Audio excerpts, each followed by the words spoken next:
everyone. I'm sitting here on the demolished galley area of Thataway, and this week I had a request from a viewer, from Sharon, asking if she could see the inside of the boat. So I dug back to last fall to some footage and found a really quick and dirty tour of both the inside and the outside while we were doing some repairs. It's not in its best and cleanest state, but it will give a really good idea of what the layout is of Thataway and what it looks like. We aren't going to release an episode on Friday. Everything's been really busy, so we thought with the Easter weekend coming up, we'd take a little bit of a break as well. What I can tell you is, if you're not a Facebook or Instagram follower, that we are back in Midland, where the boat's been laid up for the winter, and it was a little colder than we thought it would be at this time of year, which is a little surprising since we're Canadians, we should know better. But we came up in mid-March. We had intended to come in April. We made the decision earlier this year that Chris would try his hand at retiring so that he could work full-time on the boat. It was either he would work full-time and we'd hire people to do this work, or he would quit his paying job and he would do the work. We just found last summer that trying to work, both of us full-time, and do boat projects and actually do some cruising was almost impossible, and it was not the best of two worlds, it was almost the worst of two worlds. So for now, for the foreseeable future, Chris is the handyman for the boat. So he will be working during the week, doing all of these projects that we've had set up for quite a while now. We're living in an Airbnb just up the road, a couple kilometers. We pulled our bikes out of storage, and it's been a bit cold to cycle, but we've been giving it a go. And I'm going to be working full-time. My consulting business is unchanged, so I know there's some of my clients that watch these videos. Thank you. There are no plans at this time for me to back off of any of the work I do for all of you. So that's the plan, and the next video that we will release will be a week this Friday, and hopefully, because we have been taking footage since we've been back on the boat, that we'll have an episode of us getting on the boat, tearing out the galley, and this week Chris is planning on framing out the cupboards. So there'll be a lot to see the week after this. So just want to thank everyone who's subscribed. I know YouTube is this big thing, and we watch so many YouTube videos, we don't always subscribe to the ones that we watch, but we really appreciate it. And I'm having an incredibly fun time editing. It's a creative process that I didn't realize I would enjoy so much. And if anybody has suggestions about things that I could do better, I'm always open to those suggestions.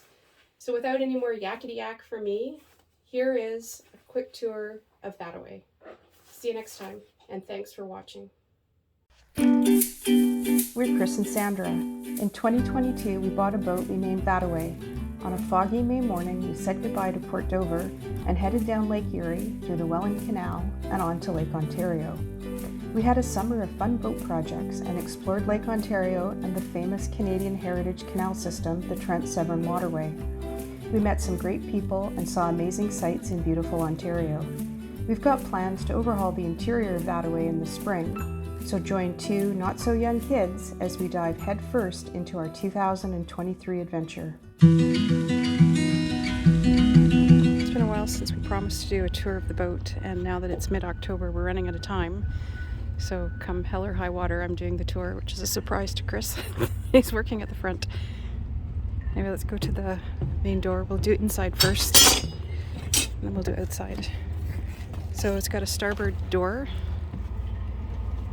That's one of the features of the shorter marine traders, that it just has one door.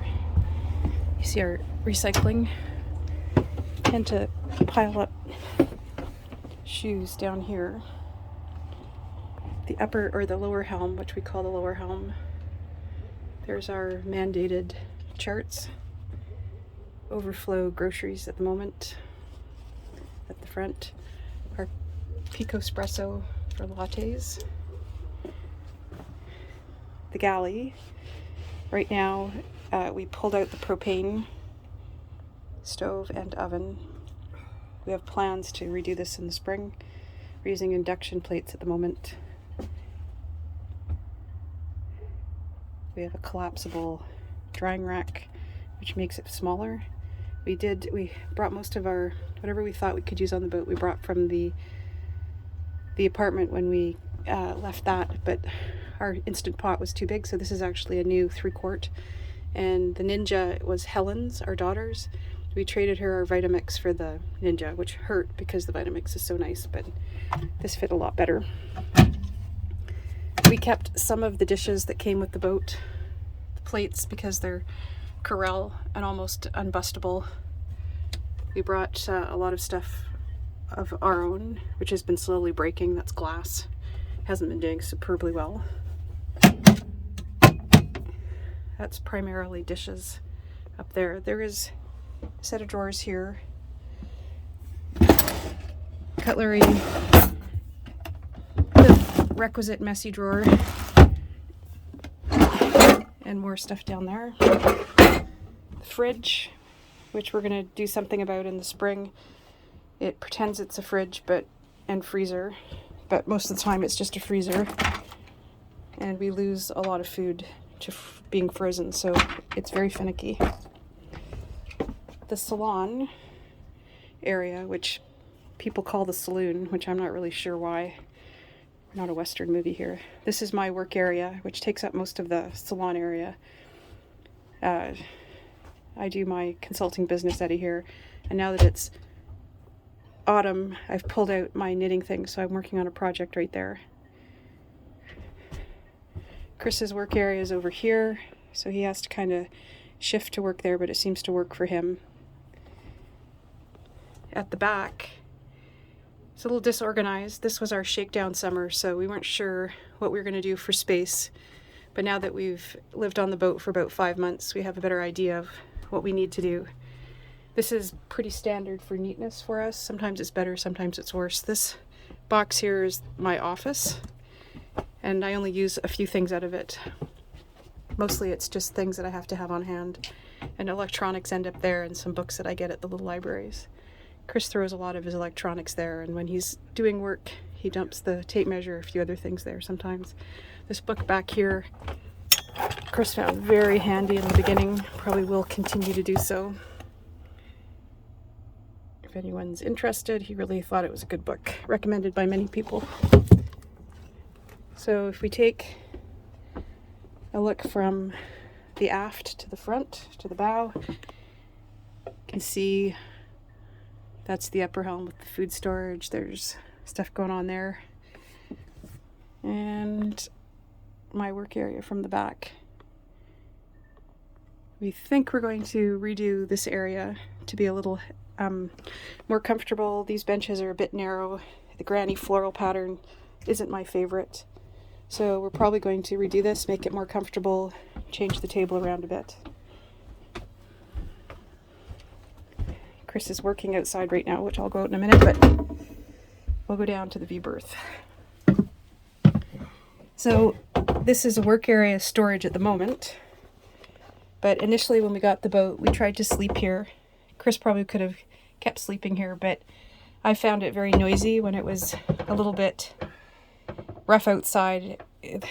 There was hull slap, which meant the water slapped against the hull, and it's not very insulated here. So I found it very noisy. Plus the mattress was horrible, and it was cold when we first got the boat. So we ended up moving to the back aft cabin. We had some plans to change both of them up, but again, shakedown year. We put up with a lot of stuff to get used to it and to figure out what we really wanted to do. There's a closet here, which we initially had, and you see this piece was broken off. This is his second attempt to try to get it to attach. But we mostly keep jackets here and extra blankets and things like that. There's a little storage space under here as well. This is where we keep the tools. You can see red there. Most of them are outside right now, but they're Milwaukee tools. Little area to put boots that we're not wearing or shoes. The charger, we've been doing a lot of work on the boat, so there's been a lot of tools everywhere. Let's go back to here. There's storage along here. We had a couple of heaters that came with the boat. So that's a heater. There's other parts, our bicycle bags. camera bag, more bicycle bags, mobile printer, a couple other things in here. Again, we're trying to figure out storage and what makes sense until we've got a couple jobs done. This is probably the best work area for now. There's some drawers here, which we haven't really been using.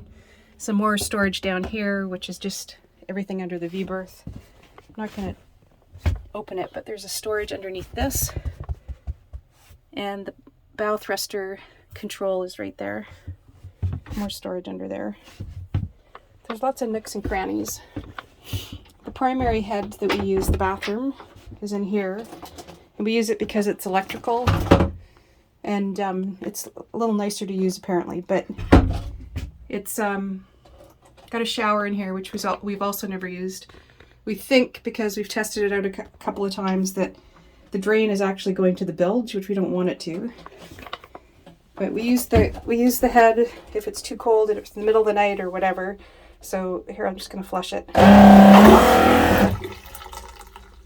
So we pumped out the last time at Brandy's Cove Marina in early September, but here at the marina where we are now at Bayport, we've had pretty good access to the bathroom, so we tend to use land services when we can. No one panic about the bleach. It was here on the boat. We use it a little bit. We used it to shock the fresh water tank when we got the boat because that was really gross. Okay, back out to the salon. Close the door.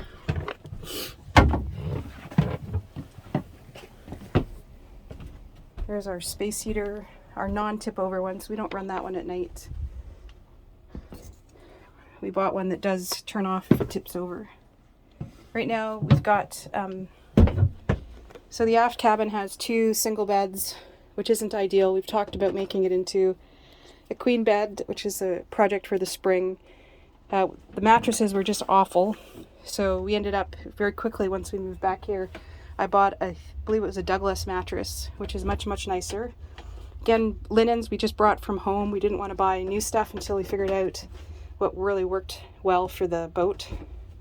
So the aft head we're kind of using for storage right now. We know it does work. There might be one pipe that needs to be, hose that needs to be repaired. So extra linens go in there, a couple extra cushions, which we'll probably get rid of. This is a manual head, which I think you have to pump to get rid of the waste. So right now, it's a little bit of storage in there. But once we have guests, it's nice to have 2 heads so that people don't have to go into each other's bedrooms. The boat came with these plastic storage containers. We kept them for now. So we use those ones and the ones up there. Right now we're in the middle of a fiberglass job, so those are our fiberglass clothes, mine I guess. And up here is the hatch that we've been working on for a couple weeks now. And we just put another bunch of resin and fiberglass on it, hopefully the last one, so it's curing right now. Okay, so I'm going to see if I can get a wider shot of the aft cabin. So it's a good size down there, but we think we're going to move the beds into the middle, which means the fresh tank, water tanks maybe into the middle. Nice feature of these cabins is that this comes across to give you privacy, and the doors come across like this, so, and then this comes above it, so it gives you privacy. And for sleeping at night when we want to keep the heat in, we can close it up so we're not heating the whole cabin. Okay, so I'm just going to turn around and head outside. So I've just come out of the starboard door, the only door we have, and just coming up to the bow. We have a place to store fenders. Right now Chris is doing some work on the bow. This is a nice flat surface once we get a piece of plywood on it. This is the anchor pulpit. We've anchored once. It went fairly well. It was a little bit blowy the first night, but it was a good introduction to it. It's an electric windlass. That was really nice. It's controlled by these 2 things right here, which I appreciate because I'm usually at the front doing that kind of work. Some more fender spots. The front of the boat has the original Marine Trader decal, it's a pretty big decal actually, sign from New Jersey. There's a bullhorn there. We haven't actually tested it. Chris did test the horns. Some kids along in cottage country along the Trent Severn made the universal sign that kids make to make a truck or whatever blow the horn, and to their great delight Chris hit the horn and we didn't know if they were going to work, and it did, quite loud. So coming down the port side of the boat, we had hoped to get to the teak this summer. It's gotten a lot worse, but we ran out of time, ran out of weather. There was just so much to do, and we spent 7 weeks in Port Whitby doing the electrical system, which was a huge job, while working full-time. So there's also teak here that needs to be refinished. There's quite a bit on it. Right now that's the hatch cover. It's off because we're working on it. It needs to be refinished and made sure it doesn't leak. Here's my solar shower that I used quite a few times actually when we weren't near a shower. All of this white stuff is fiberglass powder, which we'll clean up once we're finished this job. Barbecue, which I've really appreciated since we haven't had one in quite a while. Extra can for the dinghy gas. Here's the dinghy. We think it's fixed. We haven't had time to check that either. This opens up. I'm not going to open it up now because this is covering it, but that's the gate to get down. There's a swim platform down there. Also needs to be finished, and there's the ladder to get down. We actually did, when we were docked up in Ojibwe Bay, we used the ladder and swim platform to take a dip. So if you take a look at the stern of the boat, first of all, that's the lazarette. It's stored down there. That's where the rudder is. We think there's a manual rudder in there, which we're going to test in the spring, just in case we somehow lose control of the rudder from the helms. Here's all our materials that we've been using for the project. And the starboard side of the boat, pretty much like the port, the passageways are a tiny bit narrow, but a lot wider than a lot of boats. So I'm going to go up to the upper helm and see if we can take a quick tour of that. So we spent a lot of time up here this summer because the weather was so nice. This is another area we'd like to redo because there's so much space up here and so little space to sit down. Our bicycle trailer traveled here above a bin. The travel trailer, or the bicycle trailer, was one of the most useful things we had this year. Not having a car, it was one of the things we depended on. That's where we store our PFDs. We're going to get a better system. Right now there's a lot of construction stuff up here because we're so involved in that right now. Right, so up here a lot, that's got the best view. Oh, actually being up here right now reminds me of some of the good cruises we had. These things are a little rickety. We're hoping to replace those. Here's the bottom side of the bimini. The magnets that are holding the solar panels, the ones that we had a little bit of problems with. I'm not tall enough to show the solar panels, but let me see if I can get up like that. Hopefully that worked out. So we actually have the full enclosure. We have all of the plastic and the canvas to close this in. What we do find, and what we were worried about, is that if we have it up, it takes a while to get it up and get it down. It creates a lot of windage, which means that if it's windy, it tries to make a sail out of it. So you get pushed around a little bit more than you otherwise might. So we never used it this summer, and it was kind of nice. But I could see shoulder seasons when it's a bit rainy or misty or cold that you might want to have it. And let's just do a quick, this is Bayport Marina. Quite a few boats were out this weekend, but they're all starting to come back. Anyone who isn't hauled out now is probably going to get hauled out in the next 2 weeks. We're getting hauled out on the very last day, October 31st, because we wanted as much time as possible to get the boat ready. And that's pretty much it, I think. It was a lot of fun seeing Thataway pulled out of the water.